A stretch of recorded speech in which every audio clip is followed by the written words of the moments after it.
So it's 1920, the age of ragtime. Who's the bread? The bad guy, he should be like the club owner. And he's made of bread. That sounds good. That sounds really good. And then the conflict is winter is coming. No, and summer. Summer is coming. They're going to melt. They're going to get taken down by the ice cream gang. They're going to get taken down by the ice cream gang. Comes back into play. Right now, the ice cream's not there because it's winter. They're a peanut butter and jelly couple in the 20s. They've got flapper haircuts. But are they a couple or are they just like pining for each other? They're both socially awkward. And they keep trying to talk to each other, but every time they do... She's a waitress at the club. She's a waitress. Mm-hmm. And he can't talk because he has like peanut butter lungs. I mean, he can talk, but his voice is ridiculous. He only can play the piano and he's trying to communicate with her through the music. But he's also she's deaf. And he's only a moderate piano player in skill. Like, he's put his whole life into it. The tragedy being that he's just... mediocre. He's good.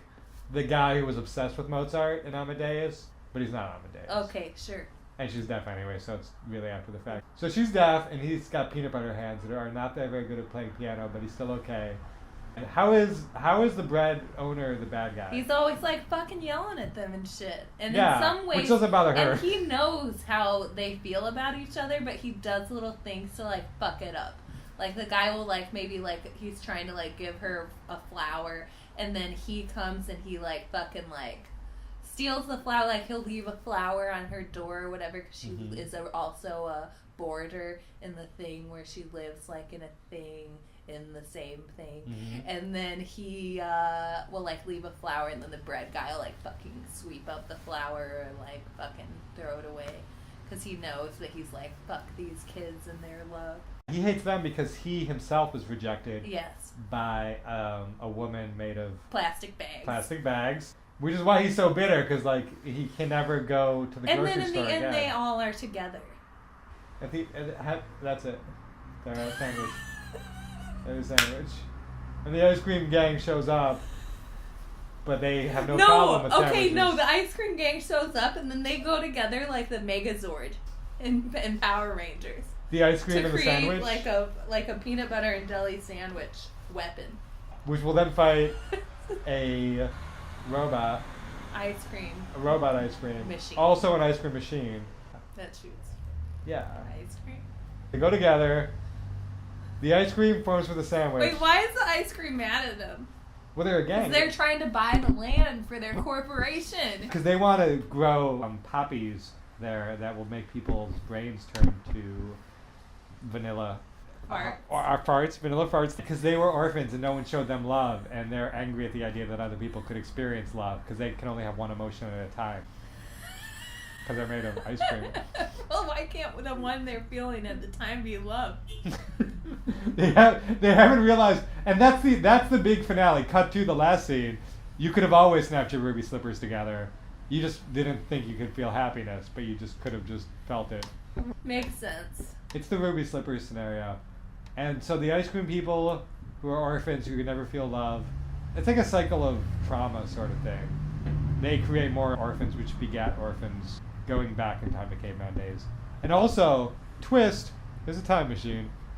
Yep. Which the peanut butter and jelly sandwich that's made of 3 people that can transform into a gun to fight the orphan ice cream sandwich gang can go back in time, and they stop the orphans by giving them love. The way they show them love is they open up themselves, and there's a heart drawn in the peanut butter and jelly. Oh my shit. Which was drawn by their parents, and they realize they aren't orphans at all. And that the peanut butter and jelly are brother and sister. Yeah. Turns so out. It gives it an edgy thing. And then dance sequence. Yeah. But the jelly can't dance very well because she's deaf, so she can't hear the music. Oh, yeah. She's doing her own, like, is that racist? Jive. She can feel the vibes. She does that, like poetry thing with her hands. That deaf sign people language? Do. Yeah. It's slam poetry, but it's done in a sign language way. So it's like, it's very aggressive and very... If you were deaf, like, the way she's signing is, like, almost like yelling. Right. And it's very fast, and it's very, like, in your face. And the vibrations you can feel. This shit does not make a lick of sense. It would if you were listening. I was listening to every fucking word of that garbage. Okay, idea next. Idea next. The last turkey on Earth. named Mortimer, is getting ready for Thanksgiving. Every year of the last 10 years, there's been only 10 turkeys, and one each year dies because there's only one family left on Earth because of all the asbestos in the apocalypse. So it's Thanksgiving. This is like Last of the Mohicans, fucking other movie where there's just one thing getting there, Harry and the Hendersons. Mm-hmm. So sure enough, he gets taken in by a chicken family. Okay. Chickens are no longer eaten because they're the size and shape of chest of drawers. Side note, question, is the president still alive? Because, as you know, in America, the president pardons one turkey a year. I'm thinking climax. There's only one family, so like I guess they could call themselves the president, but I don't think America exists anymore. Oh, it's like that far in the future. Yeah. So there's only one family left. Right. It should be pretty easy for this turkey to hide. But the family has like 4,000 people in it. But if there's no America, isn't Thanksgiving a distinctly American holiday? That's the only thing that lived on through the ages. So, it's the far future. There's a turkey. He's on the run with the aid of chickens who are the shapes of chests of drawers. Is it even recording? We missed all that. Are you serious? No, we got it. Okay. Sharon is a mother. And also a liar. That's it. Next idea. Next idea. Okay, here's a great one. Dude in Detroit is an aspiring rapper. Okay. And how he's trying to get out there, he's not got any business sense. He doesn't write any of his raps down. But he goes just from house to house, especially like when people are outside for barbecues and whatnot, and he'll just rap to them. And everybody in the neighborhood is kind of over it. But one family that's out with their barbecue has a guest in town, and they are a music thing. They hear the rapping, they're like, this is number one. They take him, and rags to riches story, he makes it big in Bollywood, India. Twist. I was waiting for the twist, I got the twist.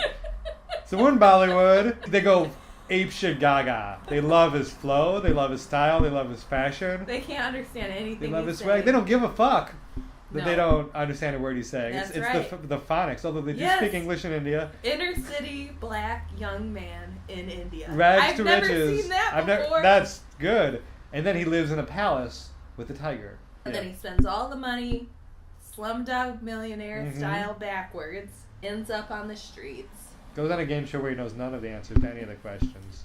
That part doesn't even make the movie. It's just like a fact. If you knew him, you'd like wryly find that New Yorker cartoon humorous. He's back on the streets of India now. Yep. People recognize him, but they're a cold culture. They're over it. It's a very cold part of India. Yeah. He has to join a tribe of cannibals. He has to do all the cannibalism stuff. 3 months later... all the cannibalism stuff. He's got a necklace of human teeth. He's become the leader of the cannibal tribe. And at every meeting, he forces children to freestyle. And whoever's the best, they don't eat.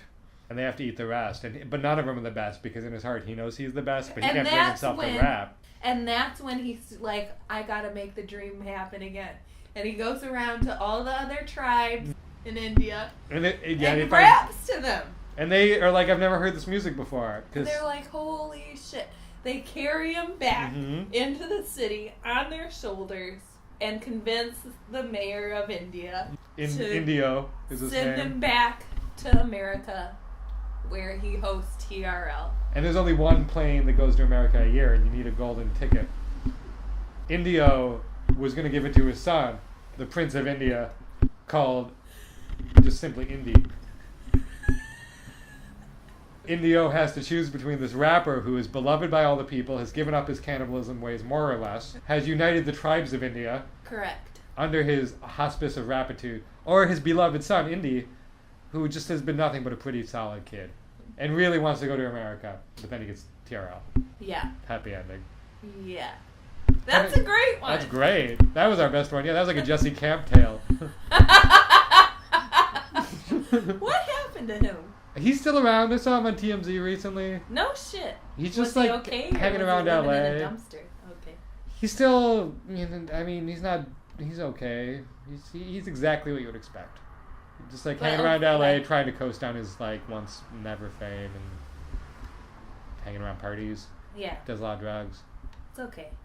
That's not so He good. let TMZ come along with him on a drug deal, and it was really Oh depressing. my god. I know. Okay, see, that's what I figured. Well, he was. I mean, he's Jesse Camp.